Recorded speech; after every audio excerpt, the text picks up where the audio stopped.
Organizations, NGOs Management. An Introduction to Non-Governmental Organization, NGO. Part 1. Before I proceed, I request you to stay to the end of the video and please subscribe for access of coming future videos. What is a non-governmental organization, NGO? The term, non-governmental organization, or NGO, came into use in 1945 because of the need for the UN to differentiate in its charter between participation rights for intergovernmental specialized agencies and those for international private organizations. At the UN, virtually all types of private bodies can be recognized as NGOs. They only have to be independent from government control, not seeking to challenge governments either as a political party or by a narrow focus on human rights, non-profit making and non-criminal. Majority of the NGOs in the world are charity organizations, and thus would not fall under the category of development-oriented NGOs. In this topic, the term NGO is primarily used for organizations other than charitable organizations. The structures of NGOs vary considerably.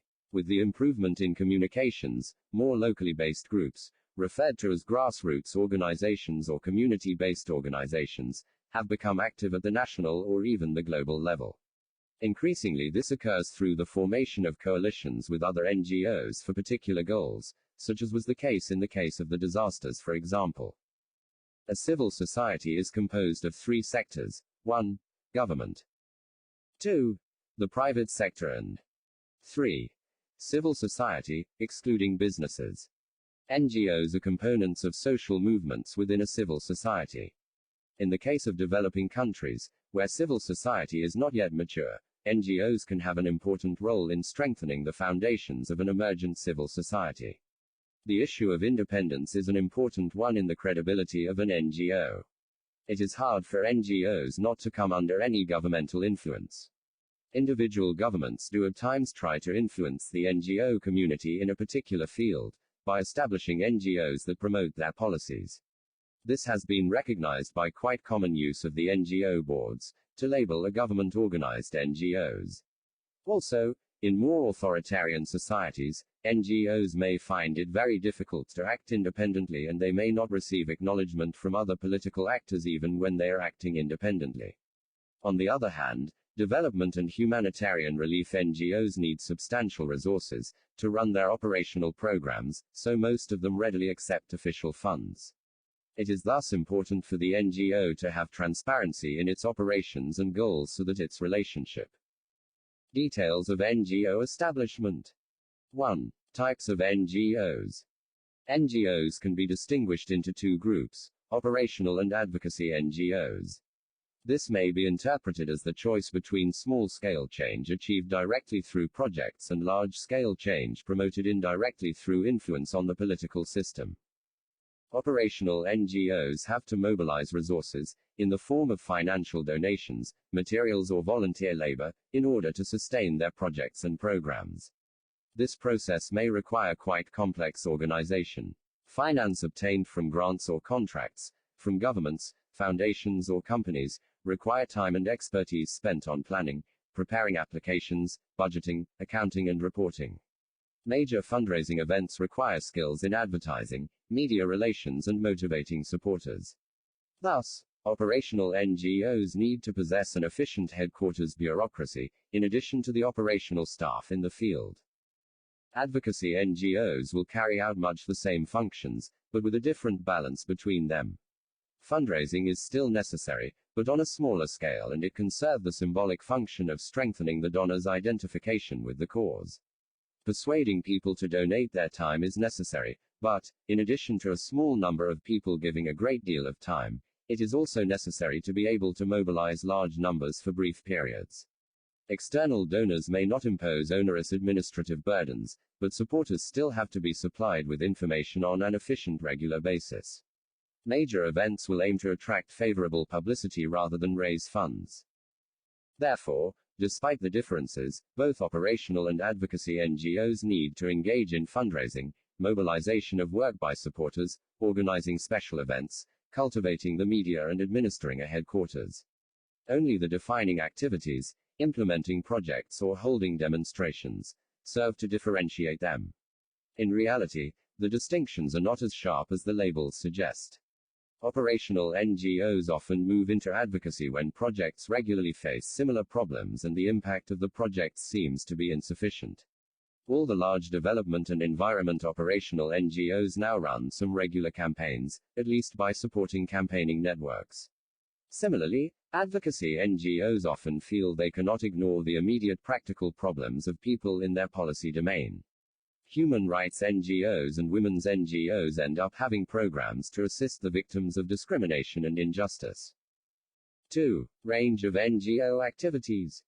In many parts of the world, NGOs can have an active role in the following areas: community health promotion and education, hygiene and sanitation, waste disposal and recycling, water storage usage, vaccinations for children and mothers, youth counseling services, emerging health crises, HIV and AIDS education and support, hepatitis B education, drug addiction recovery, community social problems, juvenile crimes, runaway girls, street children, environment protection and keeping it clean, sustainable water and energy consumption education, economic growth support, microenterprises and microloans, skill training, computers, technician training, catering services, clothing and textile, etc.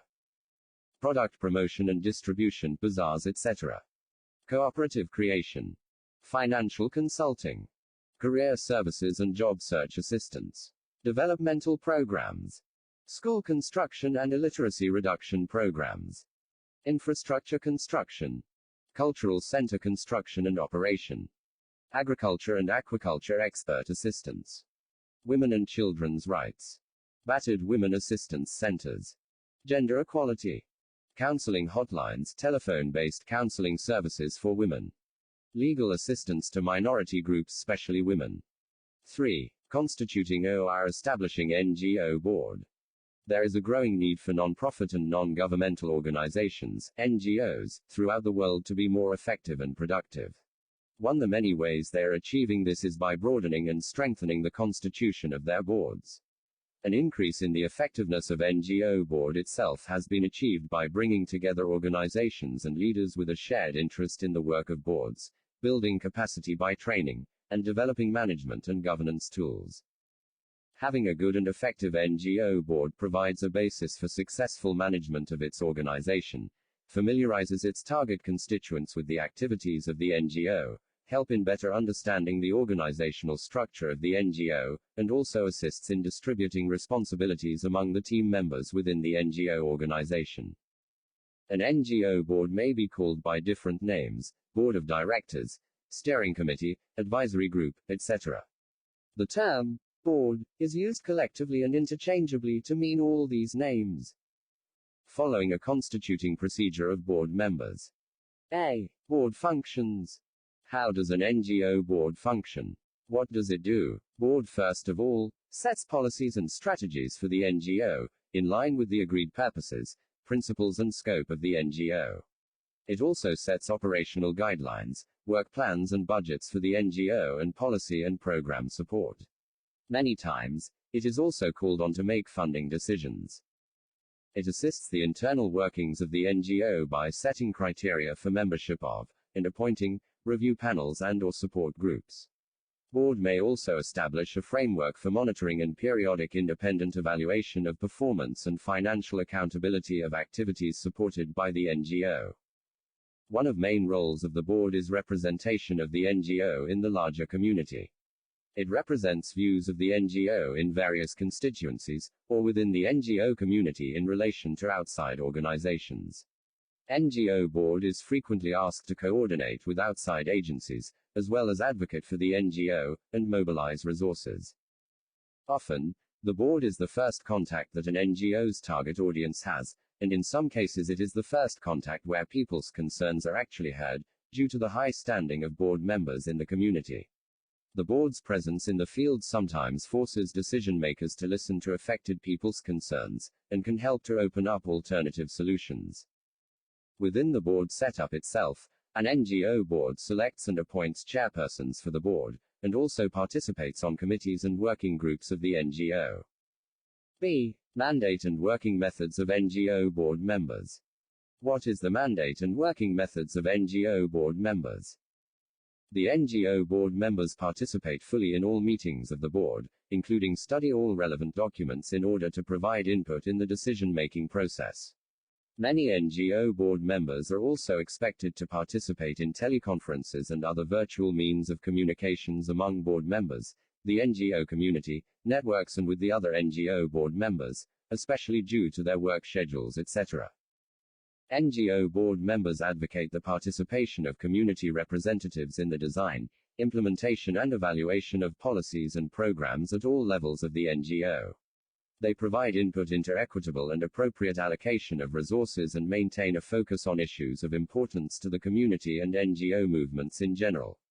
Board members also seek input from the community on key issues related to relevant documents and consult with and report to the broader community of NGOs and CBOs, community-based organizations and people and communities, as well as appoint advisors for the NGOs programs and projects.